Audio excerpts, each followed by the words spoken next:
Olá, sexto ano. Vamos dar início ao nosso quarto bimestre. A primeira aula do quarto bimestre está lá no capítulo 13, tá? Que fala sobre as propriedades da água. Então, vamos lá. O livro começa falando sobre a pressão exercida por um líquido, tá? Então é o seguinte, quando a gente abre uma torneira, a água que está parada dentro do cano, ela começa a se movimentar, né? Ela começa a correr. E aí vem a pergunta, o que faz a água sair pela torneira, tá? E aí a gente vai conseguir responder essas perguntas entendendo algumas situações práticas do nosso dia a dia, tá? Então, o primeiro exemplo que o livro traz é esse daqui. Você pega uma garrafa com água, você pega uma garrafa PET vazia e aí você faz um furinho, tá vendo? Mais ou menos aí 10 centímetros da sua base. Aí você tampa esse furinho e enche essa garrafa com água e depois você tira esse tampão que você havia colocado. Você vai perceber que a água vai sair desse furinho com uma certa pressão, certo? Só que, conforme o tempo for passando, essa coluna de água aqui, ó, ela vai diminuindo, né? Porque a água está saindo. Essa coluna vai diminuindo e a força com que o jato de água sai, ele também, pelo furinho, ele vai mudar. E ele vai mudar por quê? Porque a pressão da água, ela depende da altura da coluna do líquido no recipiente, tá? Então, quanto maior for a altura da coluna de água, maior vai ser a pressão que ela exerce na superfície de apoio, tá? Então, se eu tiver muita água aqui, vai sair com mais pressão. Conforme esse nível for baixando, a pressão vai diminuindo, tá? Então, a água e os líquidos, de uma forma geral, eles transmitem a pressão que eles recebem, ok? O outro experimento que o livro traz é esse daqui, tá? O que é esse experimento aí? Você pega uma bexiga dessas de festa e faz um monte de furinho nela, tá? Faz um monte de furinho mesmo e aí depois você conecta ela a uma borrachinha com água, né? Que você tá vendo aqui.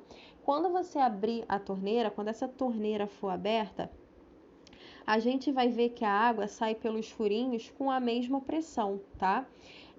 E aí o que acontece aí? A gente consegue perceber então que o aumento de pressão no líquido ele vai se transmitir igualmente por toda a massa líquida, tá? Essa propriedade não é exclusiva da água, ela é dos líquidos de uma forma geral e ela é chamada de princípio de Pascal, tá? Então, o princípio de Pascal ele diz que a pressão aplicada em um ponto líquido, tá, vai se transmitir igualmente para todos os pontos desse líquido, ok? E agora a gente vai falar do princípio dos vasos comunicantes, tá? O que é o princípio dos vasos comunicantes? Então é o seguinte, você vai ter vasos, tá?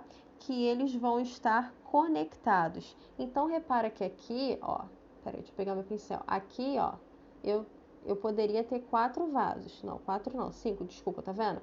Mas eles não estão assim, eles estão conectados, ó. Repara que essa parte aqui tá conectando todos eles, então eles estão interligados, tá? Então, o que significa? Se eu pegar a água e eu jogar aqui, por exemplo, significa que essa parte aqui ela vai encher antes dos outros? Não. O que diz o princípio dos vasos comunicantes? Quando dois recipientes ou mais, né? Nesse caso aqui a gente tem 5, quando esses recipientes eles estão interligados, a água vai estar se distribuindo por eles sempre para atingir o mesmo nível. Esse é o princípio dos vasos comunicantes, tá? O princípio dos vasos comunicantes, ele se aplica para os líquidos de uma forma geral. Então, a tendência é que a água tende a atingir o mesmo nível em vários recipientes ou vasos que se comunicam, é resultado de um equilíbrio de pressões, ok? Esse princípio dos vasos comunicantes, ele é interessante, por quê? Porque a distribuição de água nas cidades tem como base o princípio dos vasos comunicantes, tá? Inclusive a água quando chega lá na torneira da nossa casa, ela quando você abre a bica, ela sai com uma pressão. E ela sai com uma pressão por quê? Porque ela é o resultado da transmissão da pressão da água no interior dos canos que ligam as caixas d'água até as torneiras, ok? E agora é o seguinte, a gente vai falar do princípio de Arquimedes, ok? Arquimedes foi um cientista, tá? Super curioso, com o fato de que os corpos flutuam, tá? Então ele percebeu, tomando um banho lá de banheira, que a água é como se a água empurrasse o seu corpo para cima, tá? E aí o livro de vocês traz esse experimento aqui para a gente poder entender melhor esse princípio de Arquimedes. Então vamos lá. Repara aqui, ó, vamos falar dessa primeira figura aqui, tá? Nessa primeira figura, quando a gente olha, a gente pode perceber que a balança está equilibrada, certo? Só que a massa da direita equivale à massa do corpo mais a massa da pedra e a do barbante, certo? Mas ela está equilibrada. Agora a gente vai falar dessa daqui, que é essa segunda imagem aqui, tá? Repara que nessa imagem aí, a pedrinha que estava pendurada, ela foi mergulhada no recipiente com água. Repara que aqui, ó, nada mudou, os componentes são o mesmo, tá? Só que quando essa pedrinha, ela foi mergulhada lá no recipiente com água, acabou desencadeando um desequilíbrio da balança, tá vendo? Ela tombou, né, pro lado direito. Isso faz o quê? Isso indica uma redução na força exercida pelo lado esquerdo da balança, tá? Isso acontece também o deslocamento do volume de água igual ao volume da pedra mergulhada. Essa água é recolhida no prato, tá? Repara que repara que aqui tem um pratinho, tá? Essa água é recolhida no prato que se encontra embaixo do recipiente. Agora, a gente vai pegar aqui, ó, a terceira imagem. Repara que na letra C, essa água que se deslocou e que foi pega aqui no pratinho, ela foi colocada aqui, olha, dentro do copo, tá vendo? Então, quando essa água foi recolocada, a pedra deslocou dentro do copo e a balança volta a atingir o seu ponto de equilíbrio, tá?